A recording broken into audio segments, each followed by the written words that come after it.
Hi, my name is Yasmin. Welcome back to 7 Books, 7 Genres is the final part. And we are reading a classic today, the classic in question being Carmilla.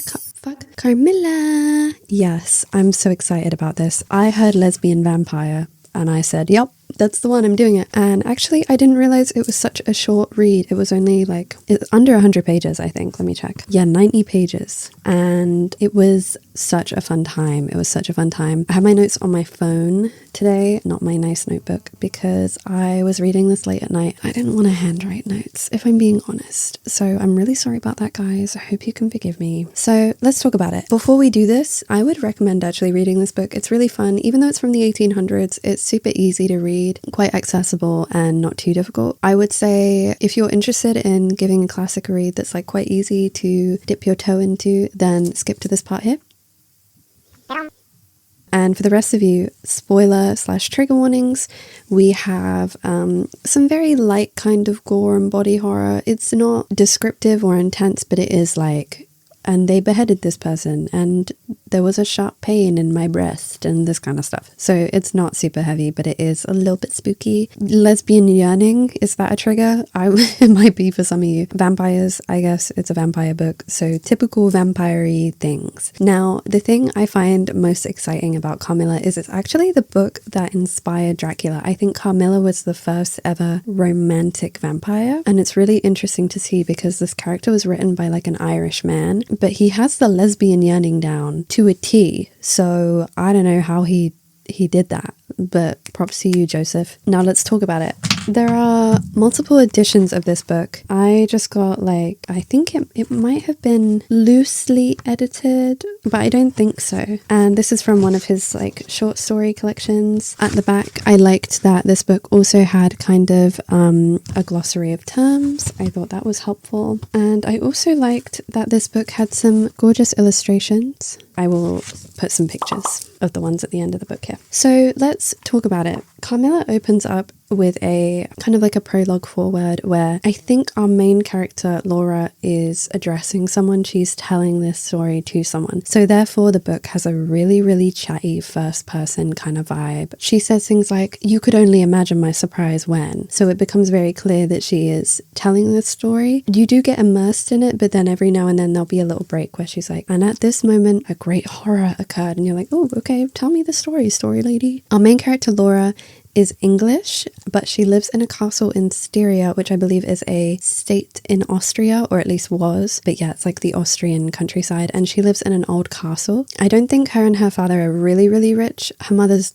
passed away. Her and her father are well off in Styria, but they wouldn't be super rich in England, if that makes sense. So they live in this beautiful rural countryside in Europe in an old castle. Now, as a child, the first thing she tells us about is that as a child, when she was about 6 years old, she's 19 when the story takes place. At about 6 years old, she had a dream of this creature kind of under her bed or around her bed, and it scared her a lot. She kind of was crying in bed, and this woman laid down beside her and then bit her kind of around here. She was really, really scared. It felt like a real searing pain, and she woke up the whole house, and they seemed really kind of alarmed, but told her not to worry. She kind of writes this off as something that scared her a lot, but wasn't real. And then we cut to the present.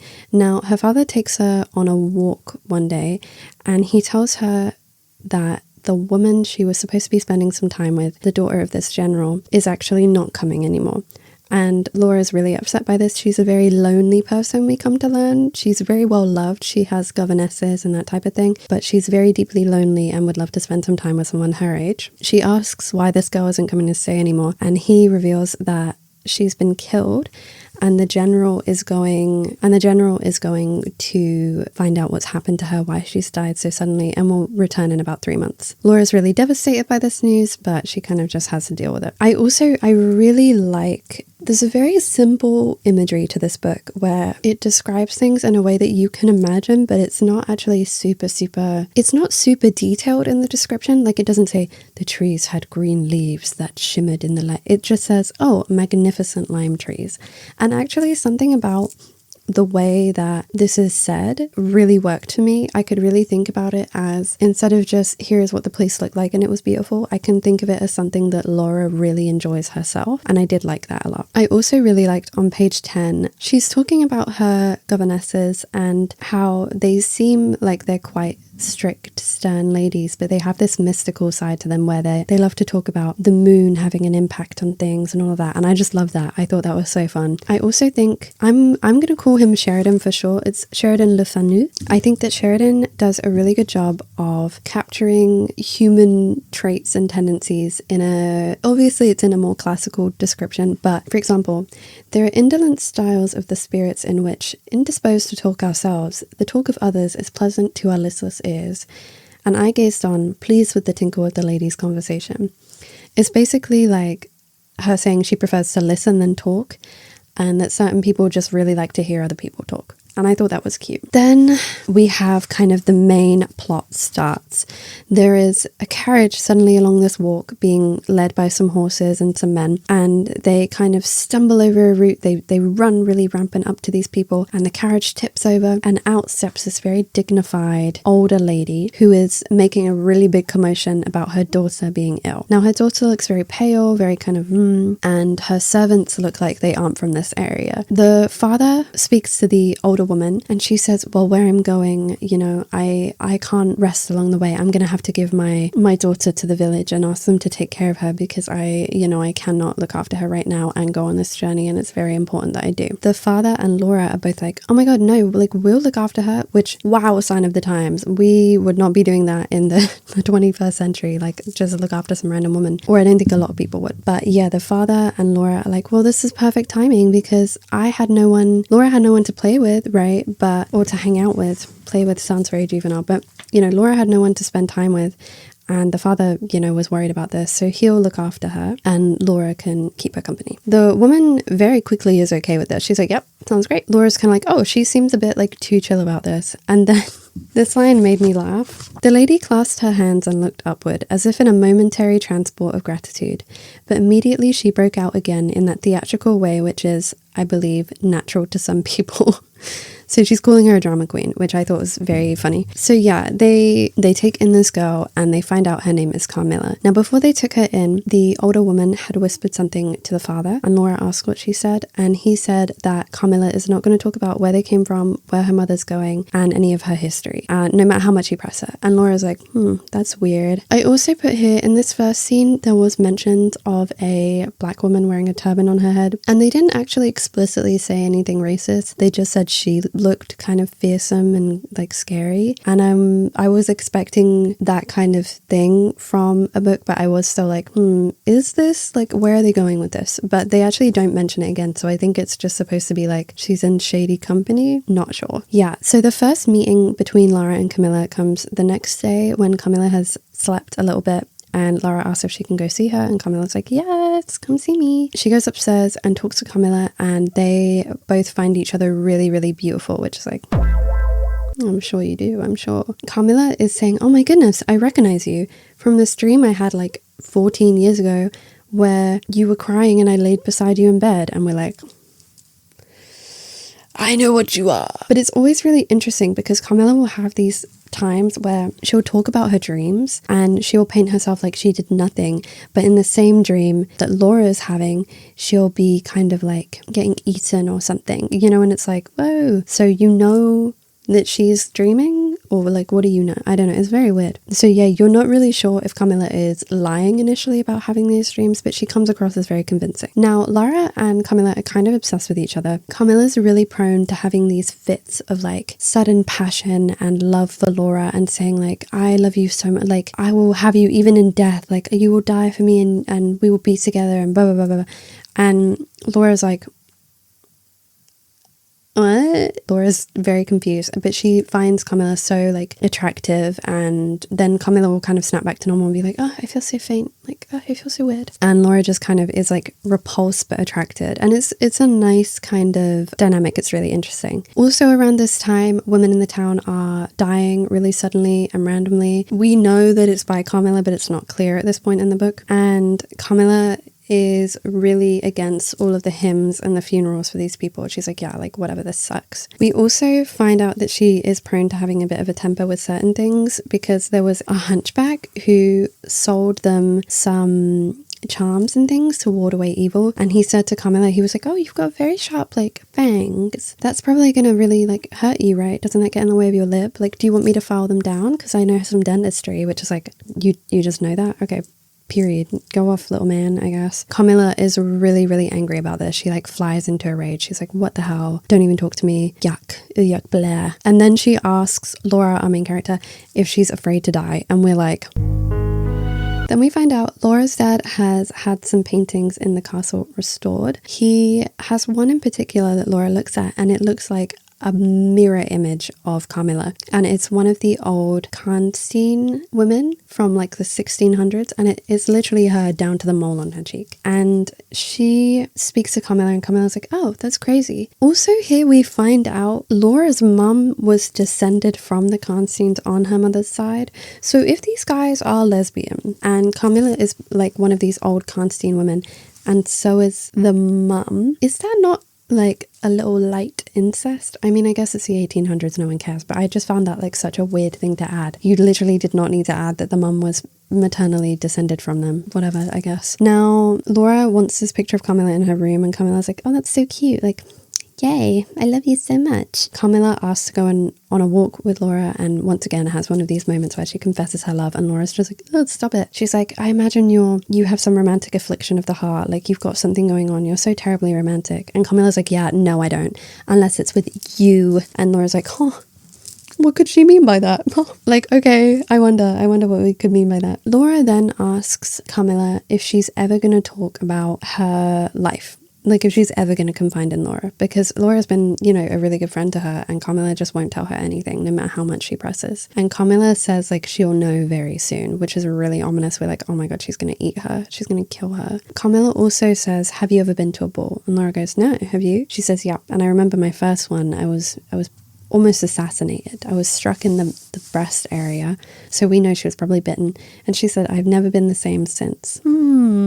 I wonder what that could mean. That night, Laura has her first kind of nightmare again of this strange kind of cat-like creature slithering out from under her bed and up onto her, and then biting her like in the throat, or I think it was the throat here. She screams, wakes up, and she sees a very still woman looking over her, and it looks just like Carmilla. Then the woman just kind of leaves, and she's like, what was that? Allegedly, Carmilla that same night had a very similar dream, but she said that when the cat-like creature came towards her, she grabbed the charm that was under her pillow and it went away. Now, this is the part I find really interesting about Carmilla's character, is we're not really sure if she is kind of almost sleepwalking and doing this to Laura, or if she's consciously doing it to Laura and then planning something more insidious. At this point, my chair's squeaking. And it's very interesting because this is obviously the first depiction of a romantic vampire, so it's not really following any specific trope. Laura now is holding her charm and she's sleeping fine, but she's slowly feeling more and more ill and more drained, and she's refusing to tell anyone that she needs help from a physician. She then starts having strange dreams of like a low female voice speaking to her and then like kissing her throat, and then she feels like she's being strangled and she's sobbing. And she's barely getting any sleep, and she's getting weaker and weaker. One night, however, the voice that she hears is different. It's a sweeter voice, and it says, your mother says, beware the assassin. And she wakes up and she sees Carmilla covered in blood. And she's like, what the fuck? And she screams. She thinks Carmilla's being murdered, right? She's like, oh no. And she wakes the whole house up.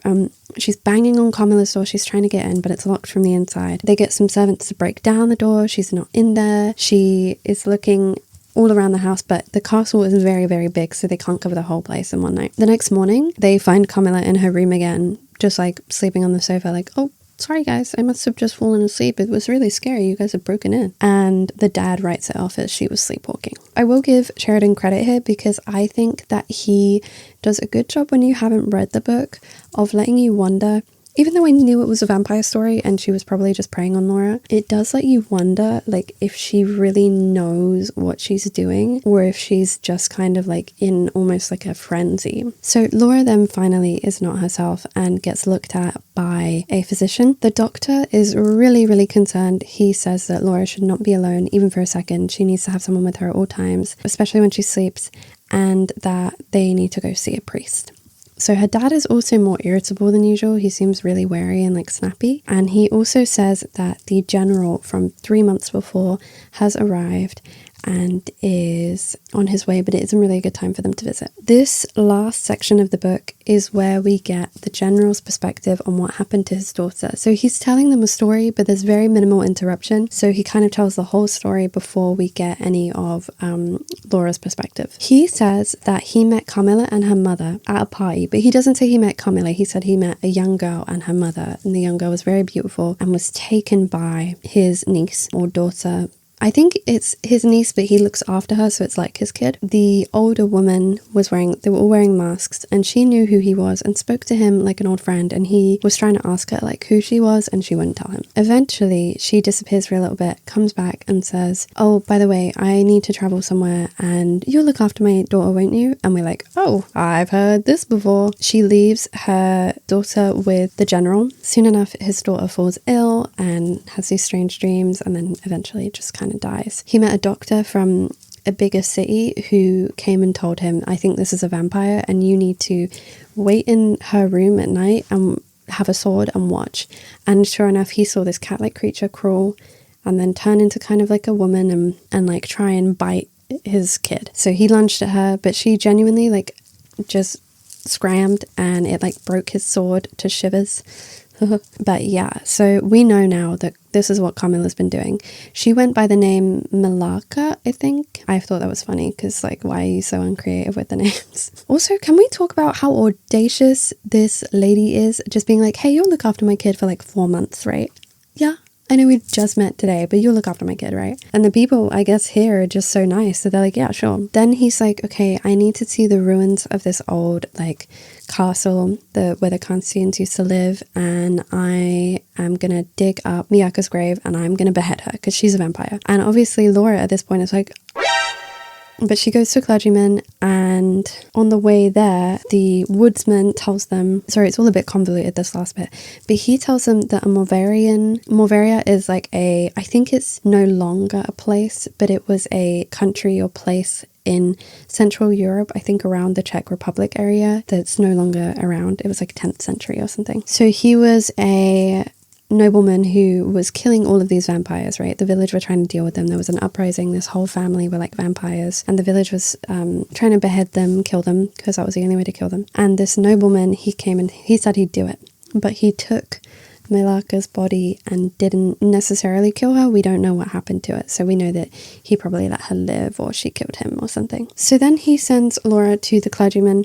and she is writing at the end of this story that she has heard that the general went to find this baron who gave him permission and information about Miyaka's grave, led him to it. This guy, he was studying all these ancient texts about vampires and things, and I thought it was actually really cool because in this book, Sheridan actually references real old magical texts. It's in the glossary as well, let me find it. Yeah, the Magica Posthuma, lots of Latin, some real scholarly books on vampires, which I thought was interesting. With this permission from the baron to go dig up the grave, the general does, and they find Carmilla or Miyaka laying in like 7 inches of blood, which is apparently where vampires rest in this book. They like recharge in their little graves, and no one knows how they get in and out intact, but they just like to hang out there and recharge with the blood. But they just also have like a fetish for living blood, I guess. It's kind of weird. They stab her through the heart with a stake, and then they behead her,